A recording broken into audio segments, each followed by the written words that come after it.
इसमें 6 महीना से इनसे वार्ता चल रही है। 2 महीना से 2 बार बैठकें हो चुकी नगर आयुक्त साहब के साथ, सारी पदाधिकारियों के साथ। इसमें 5 दुकानें थी, 5 दुकानों में 4 दुकानदारों ने स्वतः हटा भी लिया है, कुछ बचा था वो हमारे माध्यम से हटवा दिया गया है। अब यह एक दुकान बची हुई है, इसमें अभी फाइनली माननीय महापौर जी से वार्ता हुई है। उन्होंने इनको आज तक का समय दिया है, अपने आप हटा लें। अगर अपने आप नहीं हटाते तो आगे की कार्रवाई हम लोग करेंगे। किस तरह का सौंदर्यीकरण किया जा रहा है अचल ताल का और कितना होना? ये स्मार्ट सिटी के अंतर्गत अचल ताल का सौंदर्यीकरण है। इसमें भव्य मंदिर बन रहा है और उसके चारों तरफ परिक्रमा है। इसमें अंदर ग्रीनरी लगेगी और तालाब में बढ़िया से आपके कमल के फूल वगैरह खिलेंगे। आपने उसका अगर उसका वो देखें जो बनाया गया है तो उसमें बहुत अच्छा लग रहा है। जो उसकी क्लिपिंग है वो आपको देखने को मिलेगी।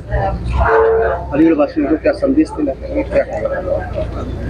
मेरा आपके चैनल के माध्यम से समस्त अलीगढ़ के संभ्रांत व्यक्तियों से, अलीगढ़ के सभी नागरिकों से, खासकर दुकानदारों से, व्यापारी भाइयों से, रेहड़ी पटरी के दुकानदारों से अनुरोध है कि मेरा अभियान आज से 30 तारीख तक लगातार प्रतिदिन किसी न किसी रूट पे लगा हुआ है और उनसे बराबर अनुरोध किया जा रहा है कि आप नाली के ऊपर और नाली के आगे से अतिक्रमण अपना स्वतः हटा लें। कोई भी सामान नाली के ऊपर न रखें, नाली खाली रखें, नाली पर ग्राहक को लें। और ये दुकानदार नहीं मानते हैं, अतिक्रमण हटाने के बाद दोबारा कर लेते हैं तो उसमें हैवी जुर्माना लगाएंगे और उनका सामान जब्त करेंगे। कल हम सारे व्यापारी भाइयों से, हमारे महापौर जी, उनसे इस शहर की जाम की समस्या से निजात के लिए, ट्रैफिक व्यवस्था के लिए माननीय विधायक को, माननीय विधायक सदर, सभी लोगों के साथ वार्ता करेंगे और जो भी हमारे सम्राट नागरिक हैं उनकी भावनाओं को, उनके सुझावों को हम लोग समझेंगे और उसके आधार पे हम लोग आगे का प्रोग्राम तय करेंगे। कल का प्रोग्राम इसलिए स्थगित रहेगा, आगे का प्रोग्राम हमारे कंटिन्यू। ये तो स्तर पर काम चल रहा अतिक्रमण था जहाँ तो नगर निगम के स्मार्ट सिटी के तहत दुकानें बनाई जानी थी, तो काफ़ी दिन से पिछले 1 साल से पेंडिंग था, जिसको आज हटा दिया गया। देखिए, दुकान लोगों ने अपनी सहमति से एक अलीगढ़ शहर का इतना शानदार प्रोजेक्ट जिसको पूरी जनता निगाह लगाए रखी है, इतना बड़ा प्रोजेक्ट और धार्मिक दृष्टि से भी और पर्यटक की दृष्टि से भी ये अचल का प्रोजेक्ट है और सभी लोग अपने खुद से, कोई विरोध नहीं हो रहा, सभी लोग अपने पूरा सहयोग कर रहे हैं हम नगर निगम को और अपने आप से ये दुकानें जो है खाली करके बस की गई हैं। आपने 5 दिन से मेयर साहब का इंतजार कर रहे हैं कि मेयर साहब आ रहे हैं, मेयर साहब आ रहे हैं, तो मेयर साहब क्यों नहीं आए? मेयर क्या रहा अब तक? अलीगढ़ जो हमारे प्रथम नागरिक हैं वो पूरे अलीगढ़ में हैं, अभी भी वो यहाँ पर मौजूद हैं।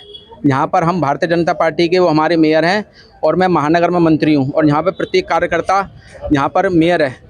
तो हमारी जो कार्यकर्ताओं की पार्टी है, ऐसा नहीं है कि वो यहाँ पर मौजूद नहीं है, यहाँ पर मिनट मिनट पे बात कर रहे हैं और समाधान कर रहे हैं, क्योंकि जो भारतीय जनता पार्टी का कार्यालय है इस पर नगर निगम का बुलडोजर किसी कीमत पर नहीं चलने दिया जाएगा। हमने ये कहा, महापौर जी से हमारी बात हुई है, भाई योगी जी की जो विकास की गंगा उत्तर प्रदेश में बह रही है, जिस तरह से स्मार्ट सिटी, इसका सौंदर्यीकरण और इसका जो प्रोजेक्ट है उसमें हम 5 दुकानदारों ने सहमति से, हमने 90% तो हमने इनको तोड़ के, दुकानदारों ने सहमति से, विजय गुप्ता जी हैं यहाँ पे, हमारे टीपी ठाकुर जी हैं, 90% तो हमने स्वयं अपना तोड़ के हमने दिया है।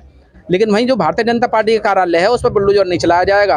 हम स्वतः ही विकास की गंगा जो मोदी जी की, योगी जी की बह रही है, उसमें हमने समर्पण किया है। भारतीय जनता पार्टी का कार्यालय जो यहाँ पर दिन प्रतिदिन जो यहाँ पर जो योजनाओं थी गरीबों के लिए उसमें जोड़ा जाता था, ये कार्यालय कहीं और शिफ्ट करने के बाद वही जो सेवा कार्य है वही उसी तरह से चलेगी जैसे भारतीय जनता पार्टी सेवा करती आई है। तो कहने का ये मतलब है, हमारी एक मांग और है, हमारे महापौर जी के आग्रह से अभी हमने बुलडोजर रुकवा दिया। कार्यालय आपका कैसे टूटेगा, कैसे तोड़ेंगे आप? कार्यालय भारतीय जनता पार्टी का कार्यालय है, इस पर किसी विभाग का बुलडोजर नहीं चलने दिया जाएगा। अगर चलता है तो ईंट से ईंट बजा दी जाएगी। हमने विभाग से बात की है, हमने कह दिया है कि जो कार्यालय है भारतीय जनता पार्टी का, उसको हम कार्यकर्ता अपने पैसे से मिस्त्री मजदूर लगाएंगे और इसका जो निर्माण है उसको हम स्वयं ढाएंगे और प्रोजेक्ट को दे रहे हैं हम। सौंदर्यीकरण को दे रहे हैं, नगर निगम को दे रहे हैं। हमारा यही है। और हमारी एक मांग और है कि जो नगर निगम द्वारा और योगी जी द्वारा जो 25 करोड़ की लागत से जो दुकान बनी है, इनका जो समायोजित, जो दुकानदारों की दुकान जो ली है, इनका समायोजित यहाँ पर एक एक दुकान अलॉट की जाए और उनको राहत दी जाए, सहायता दी जाए निगम के द्वारा। हमारी यही मांग है। महापौर जी से हमें पूरा आश्वासन मिला है।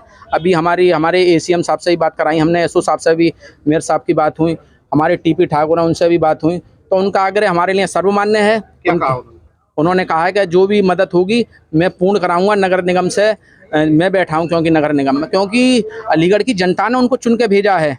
उनकी हमारी उपेक्षा उनसे बहुत है और वो भी हमारी उपेक्षा, अब उन पर खरा उतरने के लिए दिन और रात एक कर रहे हैं। तो हम ये खुद कल शाम तक इसको ढाने के बाद हम इसको देने का कार्य करेंगे। हम देखिए, यहाँ हमारे भारतीय जनता पार्टी का अनुसूचित जाति का भाजपा कार्यालय था, जिसमें हमारे पूर्व में ही हमारे अनुसूचित जाति के महानगर अध्यक्ष संदेश राज जी का कैंप कार्यालय था, जिसको शासन द्वारा दिशा निर्देश अनुसार जो अचल है, जो स्मार्ट सिटी के प्रोजेक्ट में है, उसमें इनकी दुकान थी, इनका कैंप कार्यालय था, जिसमें कि मेयर प्रशांत सिंघल जी ने, हमारे लोकप्रिय नेता प्रशांत सिंघल जी से हम सब लोगों की बात हो गई है, पार्टी हम सभी कार्यकर्ताओं की, पदाधिकारियों की। प्रशांत जी ने हमें आश्वासन दिया है, वो हमारे साथ हर चीज़ से साथ खड़े हैं। तो हमने उनके आदेश अनुसार संदेश जी को मैंने स्वयं, संदेश जी से मेरी वार्तालाप हुई है, संदेश जी को मैंने स्वयं कहा है, जब हमारे मेयर हमारे साथ हैं तो जैसा हमारे मेयर कहते हैं हम वो काम करेंगे। और मेयर साहब की आदेश अनुसार ये कैंप कार्यालय आज स्वयं हमारे संदेश राज जी स्वयं इसको तोड़वा दिया जाएगा। और किसी भी तरह हमारी भारतीय जनता पार्टी, जैसे कि हमारे मोदी जी और योगी जी के दिशा निर्देश अनुसार स्मार्ट सिटी जो अलीगढ़ में आ चुकी है, तो कहीं भी भाजपा का कोई कार्यकर्ता रोड़ा नहीं बनेगा। और हम तो भारतीय जनता पार्टी तो एक ऐसी पार्टी है जो राष्ट्रहित पार्टी है।